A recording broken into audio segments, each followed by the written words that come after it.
La voz de los protagonistas. Contacto telefónico. Ricardo Alvarado es investigador de Mexicanos contra la Corrupción y la Impunidad. Nos acompaña vía telefónica. Ricardo, gracias por estar con nosotros en el estudio. Marcela Pámanes y un servidor, Juan Ceballos. Marcela, Juan, qué gusto saludarlos de nuevo y un saludo a todas las personas que nos escuchan. Ricardo, pues para compartir con el auditorio este estudio, este análisis de la investigación Ramo General 23 de la discrecionalidad al abuso, que es una bolsa de dinero público dentro del presupuesto de egresos de la Federación, que puede gastarse sin reglas ni lineamientos, porque no existe ninguna ley que regule su gasto. Es la bolsa del Ramo General 23. Si pudiéramos ampliar la información para el auditorio. Claro, con todo gusto.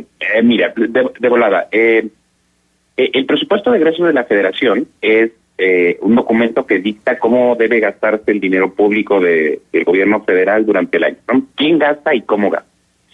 A la pregunta de quién gasta, la respuesta es los ramos administrativos generales de la administración pública. Y, por ejemplo, cada secretaría tiene su propio ramo. La oficina de la presidencia, por ejemplo, es el ramo 2, el poder legislativo es el ramo 1.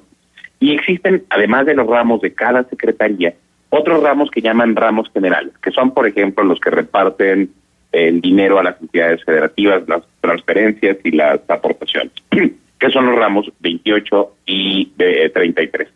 Y aparte, tenemos otro ramo en el que están, digamos, las contingencias. Es la bolsa del cajón de emergencia del gasto del gobierno, que es el que todos tenemos en el presupuesto que hacemos desde en una casa, en una oficina y el gobierno. Y ese es el ramo 23. En el ramo 23 están guardados, por ejemplo, el Fondo Nacional de Desastres Naturales y el Fondo Nacional de Prevención de Desastres, que se nutren de ingresos petroleros adicionales durante el año y que le permiten al gobierno tener acceso a ciertos recursos adicionales cuando pasan terremotos o huracanes o de algún tipo de contingencia similar. Y eso está muy bien, o sea, eso pasa en otras partes del mundo y es una práctica deseable. El problema que nosotros encontramos, mis queridos Marcela, Juan, es que en los últimos 10 años, digamos, del 2007, 2008, más o menos hasta el año pasado, hasta 2018, los diputados y la Secretaría de Hacienda crearon unos fondos adicionales dentro de este ramo para repartirle dinero a las entidades federativas. Y la repartición de este dinero no tenía ningún criterio, ningún lineamiento, ninguna regla de operación. Y entonces pues nos preguntábamos, bueno, ¿y entonces cómo saben cuánto dinero entregarle a cada entidad? ¿Cómo se lo entregan? Y no encontramos ninguna respuesta técnica. Las entidades reciben recursos aparentemente pues a contentillo. Y esa es la parte preocupante, digamos, del Ramo General 23. Ahora bien, es dentro del análisis de esta investigación de que el ramo 23 entrega recursos a entidades y municipios mediante fondos que no tienen lineamientos ni criterios de asignación. Es interesante ver cómo en el lapso de 2013 a 2018 los diputados etiquetaron en estos ramos obras muy específicas en las comunidades que representan con una aparente intención de promover su imagen política. Es decir, que además de la discrecionalidad con que se manejaron estos fondos, ¿cabe la posibilidad de que hubiera malos manejos de los mismos? Sí, totalmente. Precisamente el espíritu del estudio es ese. En efecto, lo que cuentas tú es precisamente lo que pasó, y es que la parte que nos preocupa mucho es que la Cámara de Diputados le aprueba al Ejecutivo cada año el presupuesto. Pero el presupuesto, pues es un monstruo grandote, súper técnico, un documento largo, y pues hablar de presupuesto es francamente muy aburrido para la mayoría de las personas. Y la verdad es que la Cámara de Diputados no tiene la capacidad técnica para poder analizar todo este monstruo, porque tiene muy pocas personas trabajando. Vaya, los legisladores no tienen por qué ser expertos en presupuesto, los legisladores solo son representantes populares. Pero tienen que tener un cuerpo de asesores que sí sea experto en el tema, y no lo tienen. Y la Secretaría de Hacienda pues sí lo tiene, porque pues a eso se dedica, ¿no? Y lo que pasó en los últimos años es que en lugar de analizar, por ejemplo, oye, ¿por qué le estamos metiendo tanto dinero a la Secretaría de Educación o a la Secretaría de Energía? O sea, vaya, esta cantidad de dinero es la adecuada, tal vez estamos metiéndole mucho. En lugar de analizar ese tipo de detalles, que sería el trabajo técnico necesario de parte del legislativo, lo que encontramos que hicieron los diputados fue crear esta bolsa de recursos dentro del ramo 23, precisamente para esto que comentabas. Si tú revisas los presupuestos de los últimos 10 años, vas a encontrar al final siempre un anexo que se llama algo así como obras de proyectos regionales del ramo 23. Y venían cosas desde el techo de una escuela hasta la pavimentación de una calle en Tizayuca, es decir, obras súper específicas, que la intención pues pareciera ser, a simple vista, la de beneficiar políticamente al diputado, ¿no? Porque, digamos, lo que veías es que aprobaban la obra en noviembre, en el presupuesto, y luego en junio del siguiente año, pues ahí andaba el diputado, salía la noticia del periódico local de que el diputado había inaugurado la obra, esta obra que él mismo había conseguido. Y pues eso es la promoción personal con recursos públicos, y pues es violatorio de la Constitución.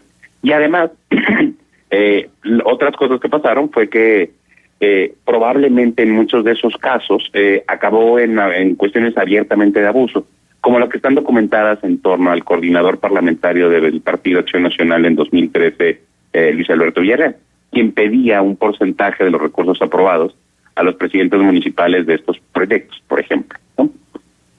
Pero además de esto que mencionas, Ricardo, está también el hecho de cómo de alguna manera pues se pudiera percibir una cierta confabulación tanto del legislativo como del ejecutivo, luego de que los diputados subieron el presupuesto para este ramo 37%, es decir, 34 mil millones de pesos, pero también a través del Ejecutivo, la Secretaría de Hacienda, entre 2013 y 2018 se gastaron 575 mil millones de pesos más de lo aprobado, es decir, un sobreejercicio de 74% del presupuesto aprobado por los diputados. ¿Se sabe a dónde fueron a parar estas multimillonarias cantidades? Sí. Primero, por lo menos en mi caso, ya cuando hablamos de más de 1,000 millones de pesos, yo me empiezo a perder. 575 mil millones de pesos suena un mundo de dinero, pero para darnos más o menos una idea, el presupuesto de 19 de la Ciudad de México es de 240 mil millones de pesos. Entonces, este sobreejercicio del que tú nos hablas equivale pues a poco más de 2 veces todo el presupuesto de la Ciudad de México para un año. Y en efecto, lo que decía, de cada lo que pasaba cada año es que la Secretaría de Hacienda le decía a los diputados, vamos a gastarnos 70 pesos en el ramo 23. Y los diputados decían, no, en vez de 70 mejor vamos a gastarnos 100. Y al final del año, la Secretaría de Hacienda se gastaba 178 en lugar de los 100 que le aprobaban los diputados. Y el problema está en que esos 78 pesos adicionales, Hacienda te los gastaba en lo que Hacienda quería. Y lo que encontramos nosotros es que se fueron particularmente a 3 fondos específicos que se llaman, es el Fondo de Fortalecimiento Financiero, Contingencias Económicas y Apoyo Federal de para Saneamiento Financiero. Es decir, pareciera que son fondos dedicados a ayudar a los estados en momentos de contingencias económicas, pero la verdad es que no sabemos. La verdad es que no encontramos, estos fondos no tienen un criterio, no dicen, fíjate que están dedicados a cubrir estas cosas. No sabemos en qué se fueron, pues. Lo que sí sabemos es que para que los estados reciban estos recursos tienen que firmar convenios mensuales con la Secretaría de Hacienda. Y en 2017 se hicieron transparentes todos los convenios que se firmaron ese año. Y lo que encontramos fue bastante interesante. Primero es que más de la mitad, el 70% de los recursos del Fondo de Fortalecimiento Financiero se gastan en la segunda mitad del año. Solo en diciembre se gasta el 16% de estos recursos.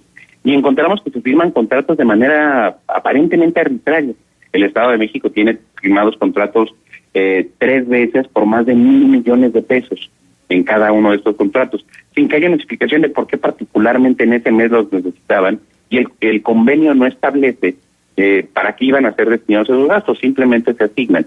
Y al no estar claro en qué puede uno gastarlos, pues hay una inmensa discrecionalidad por parte del Estado para gastarlo en lo que sea.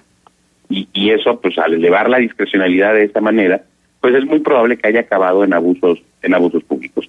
Claro. De hecho, nuestro auditorio probablemente recordará que a finales de 2017, el gobernador de Chihuahua, Javier Corral, reclamaba a la Federación que no habían recibido 800 millones de pesos.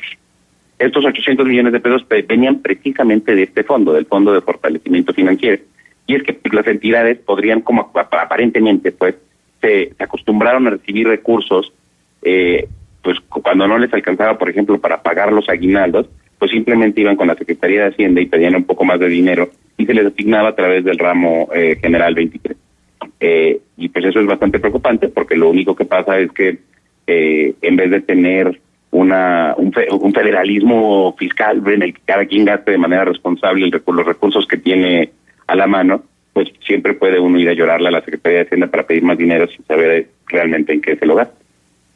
Estamos charlando con Ricardo Alvarado, investigador de Mexicanos contra la Corrupción y la Impunidad. Y en este sentido, bueno, pues Hacienda terminó destinando más recursos a las entidades y los municipios sin ofrecer una justificación pública. Y por cada 100 pesos aprobados por el Legislativo, el Ejecutivo en realidad entregó 188 pesos a los gobiernos locales.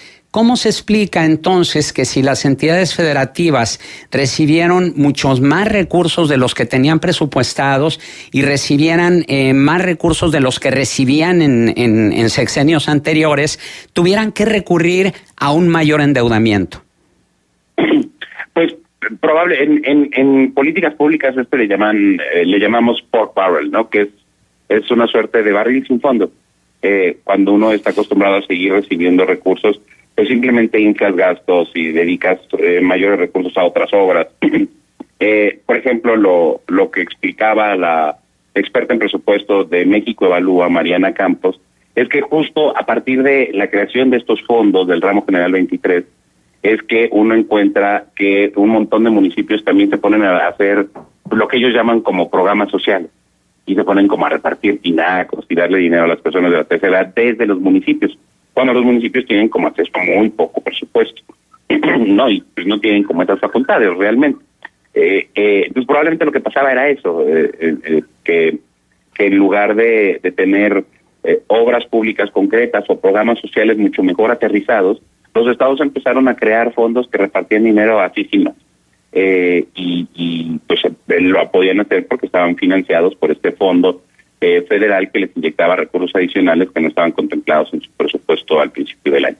Ricardo, buenos días. Saluda a Marcela Pámanes.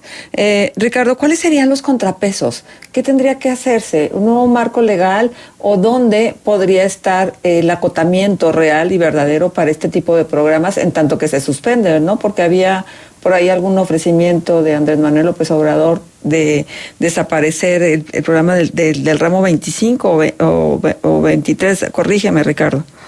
Sí, justamente por eso les platicaba yo que era como que lo que había pasado en los últimos 10 años, porque el presupuesto del 2019 cerró estos fondos. Solo quedan vivos 3 fondos que tienen 500, tengo por aquí el dato, la verdad es que ya no son tantos recursos, me parece que son 530 millones de pesos, no es cierto, son 5.300 millones de pesos, 5.600 millones de pesos y quedan en 3 fondos. El Fondo Metropolitano, el Fondo Regional y el Fondo de Acceso al Transporte Público para Personas con Discapacidad. Que de los 20 fondos, digamos, que existieron entre 2013 y 2018, ya nomás quedan estos 3. Ahora, cerrar el ramo 23, en mi opinión, es una medida excesiva, porque lo cierto es que sí necesitamos que haya cierta flexibilidad en el gasto. Como todos en casa, pues el gobierno también necesita tener un cajón al que puedas recurrir en momentos de emergencia. Lo que necesitamos son reglas más claras para cómo recurres a este cajón. Y lo que pasa es que el legislativo, los diputados, participan muy poco en este proceso. Y la estrella de los contrapesos políticos en nuestro sistema, pues es precisamente la aprobación del presupuesto. Lo que necesitamos es una reforma legal que permita a los diputados poder intervenir durante el año en los cambios que hace el Ejecutivo al presupuesto.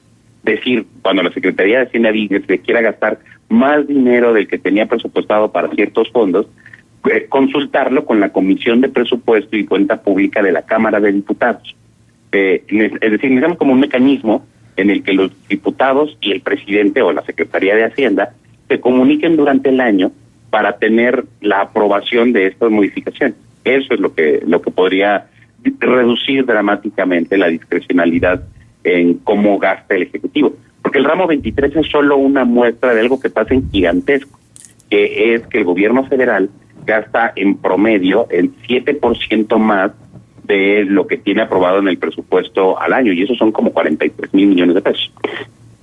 Ahora, después de esta investigación y después de estas revelaciones que hace Mexicanos contra la corrupción y la impunidad, ¿qué es lo que sigue, Ricardo? Es decir, ¿esta información le servirá al nuevo gobierno para realizar investigaciones más a fondo, deslindar responsabilidades y generar las sanciones que pudiera haber en ese sentido? Por un lado, eso puede suceder, detectar autoridades federales y locales que hayan incurrido en abusos en caso de que en algunas obras financiadas con esos recursos. Pero lo cierto es que, en términos de sanciones, el problema del ramo general 23 es que opera dentro del marco legal, es decir, toda esta discrecionalidad es perfectamente legal. Entonces lo que necesitamos, como decía Marcela hace un momento, es precisamente hacer modificaciones al marco legal para que este tipo de discrecionalidades ya no sean legales, que disminuyamos el margen de discrecionalidad con el que operan funcionarios públicos al momento de gastarse el dinero, y que podamos elevar el nivel de rendición de cuentas sobre cómo están gastándose el dinero, que es de todos. Eso creo que es la discusión que viene. Y también, si bien es cierto que con base en lo que pasó en el presupuesto de 2019 pareciera que el ramo general 23 no va a ser un mecanismo de nuevo de abuso para repartir fondos a las entidades, pues lo cierto es que ahí está, que puede seguirse operando y que además muestra que existen espacios dentro de nuestro marco legal que le permiten a las autoridades gastar de manera discrecional dinero sin que esto sea ilegal. Y si encontramos pues este gobierno puede encontrar otro mecanismo, como lo que estamos discutiendo actualmente con la ley de austeridad. Lo importante aquí es tener en cuenta que el exceso de discreción por parte de un funcionario público para tomar decisiones normalmente acaba en un abuso público, y eso es lo que tenemos que evitar. Muy bien, Ricardo Alvarado, investigador de Mexicanos contra la Corrupción y la Impunidad. Nuestro agradecimiento por tu participación aquí en Contextos.